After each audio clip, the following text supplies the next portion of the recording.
Dahil sa isyong cooking show ang resulta ng Miss Universe Vietnam 2023 competition, nagpahayag ang mga Vietnamese pageant fans ng kanilang concerns at ito ay umabot sa Miss Universe organization na kung saan naglabas ang organization ng statement at gumawa sila ng hakbang para matukoy kung totoo ang nasabing issue.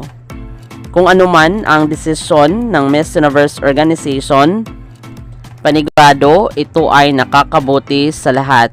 Maraming salamat sa panunood. Para maging updated ka, huwag kalimutang mag-subscribe.